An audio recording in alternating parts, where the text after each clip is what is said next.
My name is Arthur Bellman. I'm 65 years old.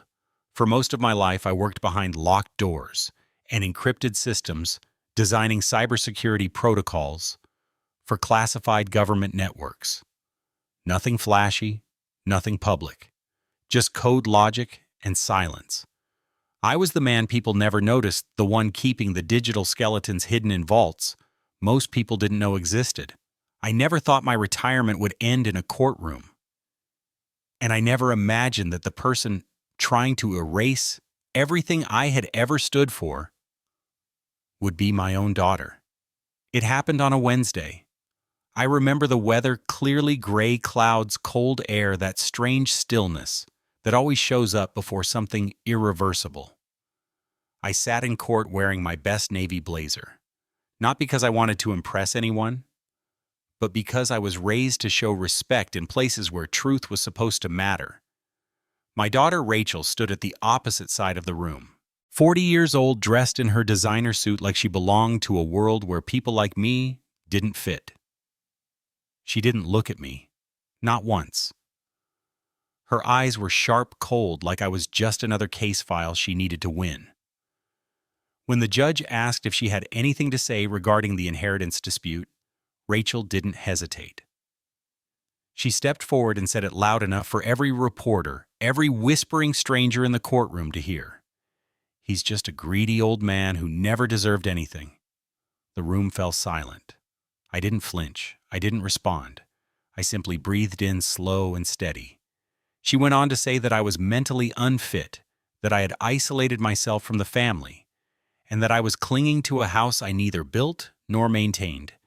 She claimed I had fabricated documents to block her from rightfully acquiring the property my father had left behind, our family's ancestral cabin in Vermont. That house wasn't just timber and stone. It was the last piece of my father, the last real thing I had left of a life that had mostly slipped away in silence and closed doors. But she didn't care about that. To her, it was just a valuable plot of land in a market she knew how to manipulate. The lawyer beside her smirked as he handed over a thick folder filled with printed statements, psychiatric assessments, twisted timelines. They were trying to paint me as delusional. They said I was obsessed with secrets from a career that no longer existed, that I was living in the past, that I was in essence a harmless but broken old man standing in the way of progress. I waited. When it was my turn to speak, I said nothing. I didn't raise my voice. I didn't try to argue. I didn't beg for understanding or approval. Instead, I stood up, walked toward the judge's bench, and gently placed a single slim file on his desk. Not thick, not flashy, just a simple silver-gray folder. He opened it. His eyes paused at the first page. His expression changed immediately. His jaw tightened, his brow furrowed.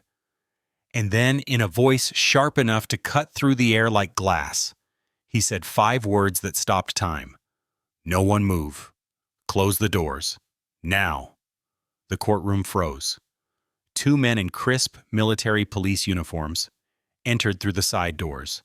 Their boots echoed on the marble floor as they approached the bench. Rachel's lawyer dropped the documents in his hands. They fluttered to the ground like leaves. Rachel didn't speak. Her mouth was slightly open, but no sound came out.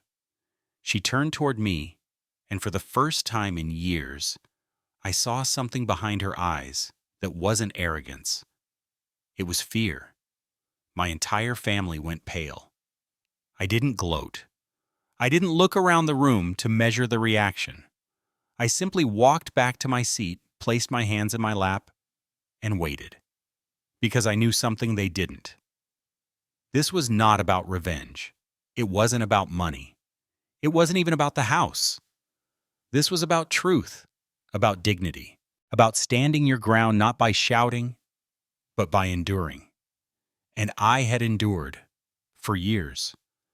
Now it was their turn to listen, to see, to finally understand what silence can protect and what it can destroy.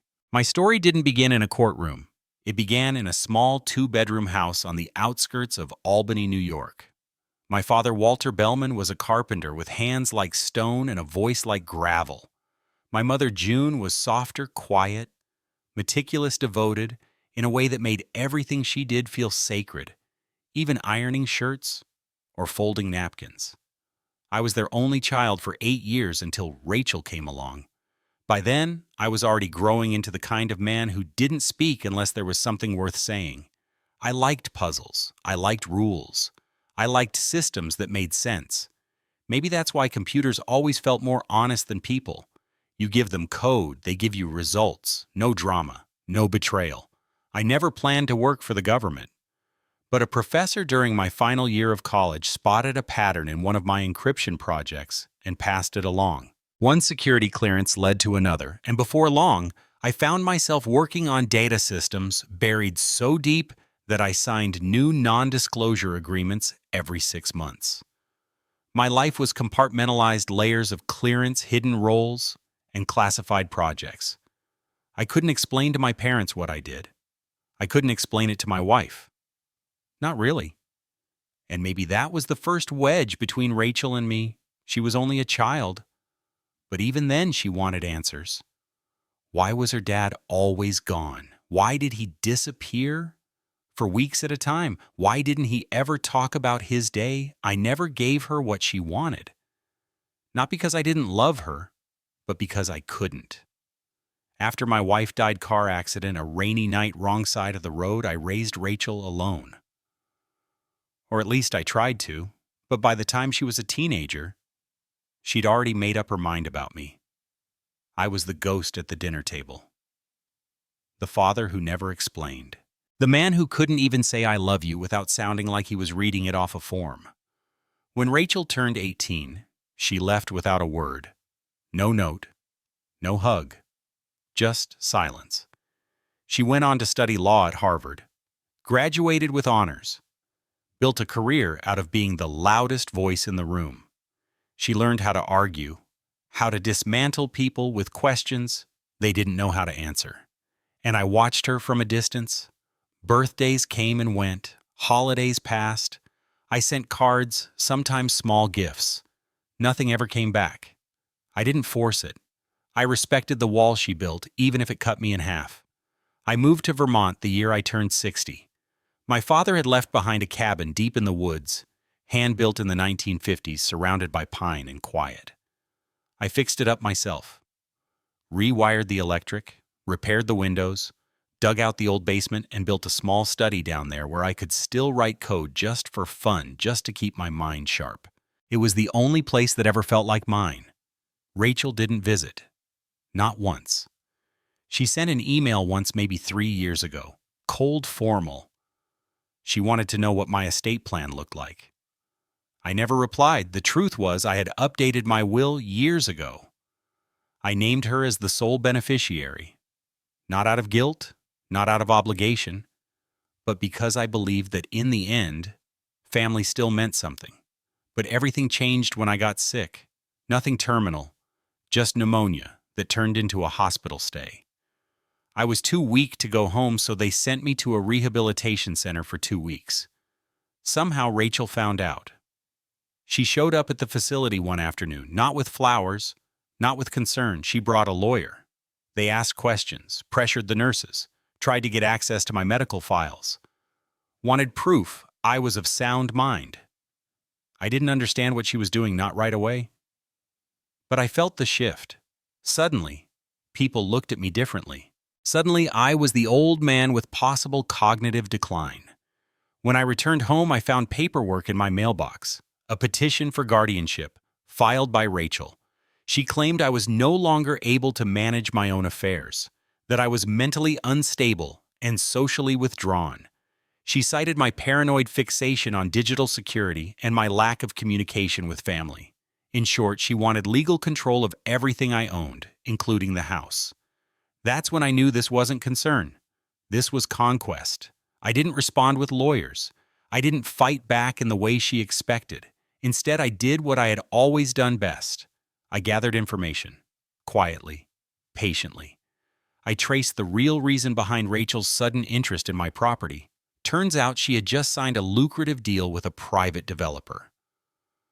The cabin, my home, sat directly on the edge of a newly approved expansion site for a high-end wilderness resort.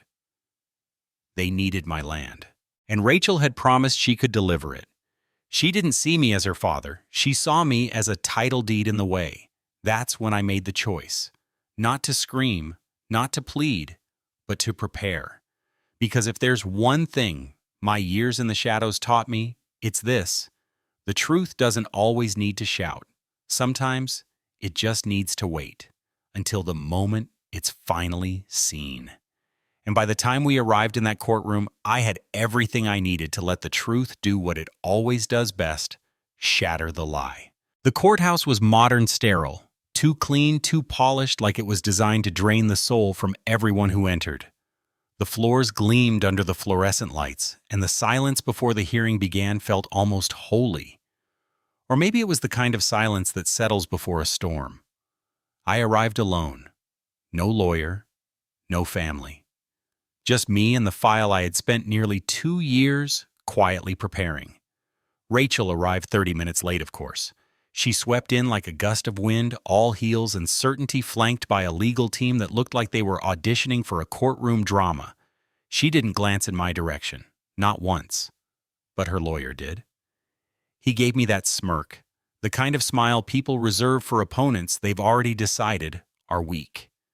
I sat at the defendant's table upright. No folder of rebuttals, no stack of affidavits, just my hands resting on the polished wood and the silver folder beside them. The case was called. Rachel's lawyer stood and addressed the judge with the confidence of someone who thought the ending was already written. He spoke of concern, of responsibility, of preserving family assets from the risks of cognitive decline. Every phrase was carefully curated to sound noble protective. They painted me as a recluse. They said I was fixated on the past, convinced I was still involved in some phantom government project. They brought up the fact that I had no active income, that I didn't own a cell phone, that I refused to have a social media presence. They didn't say crazy, but they didn't have to. Rachel sat behind her lawyer, nodding occasionally, her face the picture of solemn concern. Like she was doing the hard thing, the right thing, saving her father from himself. It wasn't just cold, it was calculated. When the judge asked if they had any evidence to support their petition, her lawyer handed over a binder, thick, pristine, filled with paper that had never seen the light of truth. Medical opinions pulled out of context, notes from nurses at the rehab facility twisted to suggest I was forgetful, confused, financial statements implying I was neglecting to pay property taxes. Never mind, they were paid months in advance. And worst of all, a fabricated psychological assessment, supposedly from a clinician I had never met. They'd gone that far. I should have felt anger, but all I felt was stillness, because I understood something they didn't. When you've spent a life guarding the truth, you don't panic when people throw lies at you. You just wait. The judge turned to me, asked if I wished to respond. I stood. Slowly, deliberately. I looked at my daughter for the first time. Her gaze flicked toward me, then away. I didn't speak to her. I didn't speak to the court. I simply lifted the silver folder, walked it across the room, and placed it gently on the judge's desk. No fanfare, no drama. Just one act of quiet defiance. The judge opened it. For a moment, nothing happened. He read the first page, then the second. I watched the shift in his posture, the way his back straightened, the way his eyes narrowed, focused. And then he looked up. "No one move, close the doors, now." The bailiff turned, startled. 2 courtroom officers moved quickly to seal the exits. A ripple passed through the room. Rachel's lawyer stood up, confused, muttering something under his breath. The folder had barely been opened 3 minutes. But the content spoke louder than any cross-examination ever could. Inside were 3 key items. First, a sworn affidavit from a federal cybersecurity investigator. My former colleague verifying that I had been the chief encryption specialist on a classified national defense project, and that I had been the victim of an attempted breach 18 months earlier. That breach had been traced partially to a third-party consulting firm coincidentally owned by one of Rachel's legal partners. Second, a set of security camera stills, grainy black and white, taken from my home study. Images of someone attempting to access my encrypted local server while I was in the hospital. The timestamps matched perfectly with the time Rachel had visited the house, using the emergency key she was never supposed to have. And third, the most damning of all, a legally obtained audio recording. It captured a phone conversation between Rachel and her real estate contact. Her voice unmistakable, saying, "I just need him declared incompetent. Once that happens, the title transfers to me. After that, we flip it. He can live in a care home if he wants. This isn't personal, it's business." The judge didn't say anything for several seconds. He didn't need to. Rachel's lawyer dropped the binder of evidence he had so proudly handed over, papers scattered to the floor. Rachel froze. She didn't speak. She didn't blink. Her entire body turned to stone. Her mouth parted slightly, like she was going to argue, but nothing came out. I didn't look at her. I didn't need to. The judge motioned to the two military police officers who had entered the room in silence. This court is now in possession of evidence suggesting attempted fraud, unauthorized access of federal systems, and manipulation of legal processes, he said calmly. The civil proceedings are hereby suspended pending a federal investigation. The courtroom erupted in murmurs. One officer stepped forward to take the silver folder. The other remained by the door, posture rigid, eyes sharp. And I sat down, calm, steady, not triumphant, just still. Because this wasn't about winning. This wasn't about vengeance. This was about truth. About a father standing against the child who had weaponized his silence and letting that silence speak louder than anything he could have ever said out loud. When I was a younger man working in quiet offices deep below the surface of military compounds, I learned something about information. Truth doesn't always need to be loud to be powerful. It only needs to be documented. The file I handed to the judge wasn't some dramatic trap or secret weapon. It was simply a quiet record of everything Rachel thought would stay hidden. But what she didn't know, what none of them knew, was that I had started documenting everything the moment I sensed something wasn't right. Months before the court hearing, I began noticing small changes around the house. Books moved out of place. My email account showed login attempts from unfamiliar IP addresses. One night I returned home from a short hospital visit and found my safe open. Nothing stolen, but everything touched. Rachel had been there. She had taken more than just access. She had taken pieces of me, trying to reassemble them into a narrative where I was the villain. So I did what I had always done in my line of work. I collected data, time-stamped every file installed, motion-triggered surveillance. I encrypted copies of my documents. I reached out to old colleagues, people who owed me nothing but respected the years we served together. And then the phone call came. Not from Rachel, not from a lawyer, from a man named Jonas Halperin, retired special investigations officer now working in oversight for federal information security.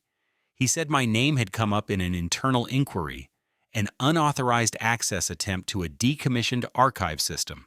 Not just any archive, the one assigned to my legacy encryption projects. Someone had tried to access it using my old ID and credentials. That shouldn't have been possible, because I had destroyed that access years ago.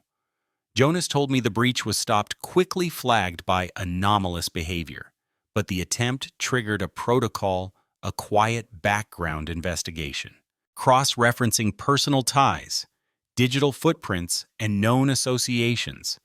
That's when they found Rachel, a direct link between her law firm and a private security contractor who had previously handled third-party cyber forensics for government entities. In other words, she knew just enough about my past to make it dangerous. And when she failed to get what she wanted through digital means, she shifted to legal ones. The petition for guardianship, the claim of mental instability, the court case to seize control of the house. But this wasn't just about real estate. Rachel believed deep down that I still held secrets, maybe even something valuable. She didn't know what, but she was willing to destroy my reputation, my name, and whatever remained of our relationship to find out. She believed my silence was weakness. She didn't understand that it was the only reason she hadn't destroyed herself sooner. The twist, the deepest one, wasn't in the courtroom. It came in my heart as I realized just how far my own daughter was willing to go. Not out of hatred, but out of ambition. I remembered her as a child sitting in the hallway outside my office listening to the buzz of old radios and watching me assemble encryption keys with magnetic markers. She used to ask, "What are you protecting, Daddy?" I would smile and say, "Something important." I just never imagined that one day what I'd be protecting was myself from her. When the courtroom adjourned that day, the judge ordered a temporary freeze on all asset transfers. Rachel's law license was placed under immediate review. The military police escorted my folder into secure evidence custody. The media got a hold of it, of course, but not all of it. Just enough to cause speculation. High-profile inheritance dispute ends in federal intervention. Daughter of retired defense worker under investigation. That was the headline. The truth, as always, was quieter. In the days that followed, I returned to the cabin. The land was still there untouched. The trees didn't ask questions. The house still creaked the same way in the wind.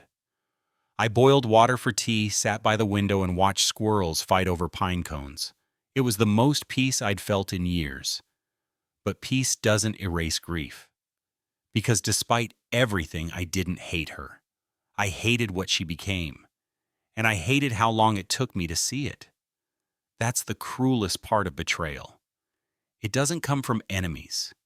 It comes from the people you die to protect. Rachel didn't contact me after the hearing. I didn't expect her to. But then a week later, I found a small padded envelope in my mailbox. No return address. Inside was a flash drive. At first I thought it was another attack, another twist in this ongoing war. But when I plugged it in, I found only one folder, and inside a video file. I clicked play. It was footage from inside my house. Rachel's voice. Her face on camera. She was standing in my study holding a printout of my father's old will, the original copy. She looked at the camera, my hidden surveillance cam, and whispered, "He'll never forgive me for this, but I have to do it before he gives everything away to the government. I can't just let this place die with him." She wasn't smiling. She wasn't angry. She looked scared. Not of me, but of being forgotten. The video ended. I sat back in my chair staring at the blank screen. It wasn't a confession. It wasn't an apology. It was regret. Somewhere under all her cold ambition, there was still that little girl in the hallway. And maybe, just maybe, she was starting to see what this fight had cost. But I didn't reach out. Because forgiveness isn't something you give on demand. It's something you offer when both people are ready. And I wasn't ready. Not yet. Maybe not ever. But I saved the video, not as evidence, but as a reminder that even the people who hurt us most aren't always monsters. Sometimes they're just broken in ways we couldn't see coming, and sometimes they break us too. The days after the courtroom collapse passed quietly. No news vans parked outside my cabin. No phone calls from Rachel. No reporters pounding on my door demanding a statement. And strangely, that silence felt heavier than the chaos. I spent my mornings walking the tree line behind the house. The air had turned cooler. Autumn was just beginning to brush the forest with color. The old wooden porch creaked beneath my steps. The garden, untamed for years, had started to reclaim itself. Nature doesn't care who wins a legal battle. It just keeps going. But people don't move on so easily. About a week after the hearing, I received a certified letter from the court. The civil claim against me had been officially dismissed. The deed to the house was reaffirmed under my name. A separate envelope from a federal agency confirmed that a criminal investigation had been opened into unauthorized access to classified federal systems and attempted exploitation of protected assets. They didn't mention Rachel by name, but they didn't need to. The implication was clear. I had been vindicated not just legally, but structurally. The very institutions Rachel tried to manipulate had turned back to protect me. Still, it didn't feel like a victory. Not really. There were no balloons, no banners, just paperwork. Cold, quiet justice. I didn't celebrate. Instead, I returned to the house and opened the old cedar chest my father had left in the basement. Inside were yellowed photographs, hand-carved tools, and a notebook. His handwriting was fading but legible. One page in particular stood out. He had written "You don't pass on legacy by blood. You pass it by principle." I ran my fingers over those words, thinking about everything that had happened. Rachel had my blood, but somewhere along the way she'd lost the principles. Or maybe she never learned them in the first place, and I had to admit painfully that was partly my fault. I spent so much of her childhood protecting secrets that I forgot to protect the one thing that truly mattered: connection. She didn't grow up knowing me, only resenting the silence I wrapped around everything. I once believed that giving her financial security would be enough, that putting her name in my will passing down the house would make up for all the distance. I see now how naive that was. You can't fix absence with inheritance. You fix it with presence. And I had failed at that. So maybe her betrayal wasn't born out of pure greed. Maybe it was pain, twisted into something sharp enough to cut both of us. But no matter the cause, the damage had been done. And now I had to decide what to do with the life she tried to take from me. I didn't want to become bitter. I didn't want to sit in this cabin, growing old with only resentment for company. So I started small. I cleared the study. I cleaned the garden. I opened the shutters that had stayed closed for years. Then I wrote a letter, not to Rachel, but to the town library.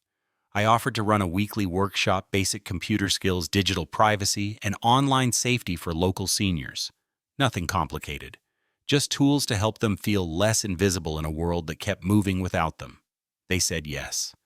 The first class had 4 people. 2 weeks later, there were 12. By the end of the month, I had regulars. People who brought coffee, people who stayed after class to ask about coding, people who didn't look at me like I was broken or suspicious. They looked at me like I was useful. And that changed something inside me. The house stopped feeling like a bunker. It started feeling like a home again. Around that time, I also got a letter from an old colleague, a man named Brian, who now worked at a defense nonprofit.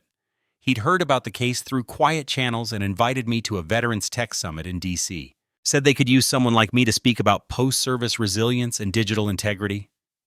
At first I declined. Then I read the second paragraph of his letter. "You've spent your life guarding the truth in silence. Maybe now it's time to speak it for those who never got the chance." So I went. I spoke. Not about my daughter, not about the trial, but about dignity. About what it means to be erased not by strangers, but by the people closest to you. And about how standing your ground doesn't always look like confrontation. Sometimes it looks like a quiet man in a chair holding a folder waiting for the lies to break under their own weight. The room was silent when I finished. Not out of boredom, but out of recognition.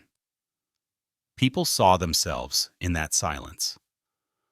When I stepped down from the podium, a woman in her 60s approached me with tears in her eyes.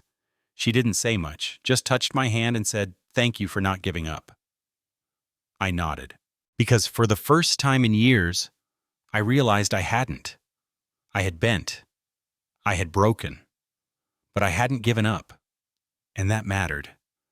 A few weeks later, I was standing at the edge of the forest repairing part of the fence when I saw a car pull up. A black sedan. Rachel. She got out slowly, carefully, like someone approaching a sacred place after trespassing. She didn't walk all the way to me. She just stood by the gravel path holding something in her hands. An envelope. She looked smaller than I remembered. Tired. She raised the envelope halfway, then lowered it. I didn't speak. Neither did she. And after a minute, she left it on the porch and drove away. I didn't chase her. I waited until sundown, then opened the envelope. It wasn't a letter, just one photo. Me holding her when she was a baby. On the back in her handwriting, 5 words, "I forgot this. I'm sorry." No signature, no explanation. Just that. And somehow it was enough. Not for full forgiveness, not for healing, but for a crack in the wall. And sometimes, a crack is how the light gets in. I used to think survival was the end of the story. That if you lived through something, war, betrayal, illness, you got to close the chapter, put the book on the shelf, and move on. But that's not how it works. Survival isn't the ending. It's the beginning of something slower, quieter, and far more complicated. Some mornings I still wake up expecting to fight. Some part of me braces for a knock at the door, for another accusation, another letter with cold legal language trying to strip me of what little peace I've earned. But most mornings now there's only wind, birdsong, the creak of the cabin settling into itself. I make coffee. I feed the stray cat that's started sleeping under my porch. I sit by the window and read one of my father's old notebooks. It's not dramatic. It's not victory music. It's life. And for the first time in a long time, I live it without fear. People in town began treating me differently after the court case. Some were hesitant, not sure how to talk about what happened. Others were bold, full of questions I didn't want to answer. But most just nodded when we crossed paths. A quiet respect. Not for what I had done, but for what I had endured. The Veterans Tech group I started at the library grew faster than I expected. We now meet twice a week. Younger volunteers joined in. High school kids, college students, they help the seniors navigate phones, computers, scams. Sometimes we just talk. About how hard it is to feel visible after a certain age. About what it means to outlive usefulness in a world that worships momentum. About the value of being, not being useful, not being impressive, just being. Rachel never came back. Not really. The envelope she left on my porch was the last time I saw her. But every month, like clockwork, a postcard arrives. Never signed. Sometimes it's a photo of a place we visited when she was young. Sometimes it's just a quote. One read, "You don't inherit the past. You make peace with it." Another, "Some truths don't need to be believed to be real." I never reply. I never need to. Because some conversations don't happen with words. They happen in silence, repeated, consistent, almost prayerful. And that's what healing is, I've learned. It's not a clean slate. It's a table with scratches and burn marks and mismatched chairs.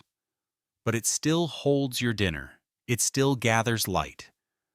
I still keep the silver folder in the drawer of my desk, not out of spite, but as a reminder that when everything is stripped away, your reputation, your legacy, even your name, you have one last defense, your truth. And if you hold it quietly, steadily, without letting anger turn it into a weapon, it will outlast the lies. That folder didn't save me. I saved myself the moment I chose not to respond with rage, but with proof. The moment I chose not to fight like her, but to stand like me. A friend once asked me, "Don't you wish you had yelled at her? Told the court everything, shamed her publicly?" I thought about that for a long time, but the answer was no. Because if I had become like her, I would have lost something much bigger than the house. I would have lost myself. And I've spent far too long building the kind of man I can live with. A man who doesn't seek revenge. A man who waits for the dust to settle and builds something better from what's left. A man who walks through fire without throwing sparks back. This isn't a story about winning. It's a story about remembering who you are when everything around you demands that you forget. And it's a reminder for anyone who's been erased, silenced, or betrayed that dignity isn't something others give you. It's something you decide to keep, even when no one's watching, even when no one believes you, especially then.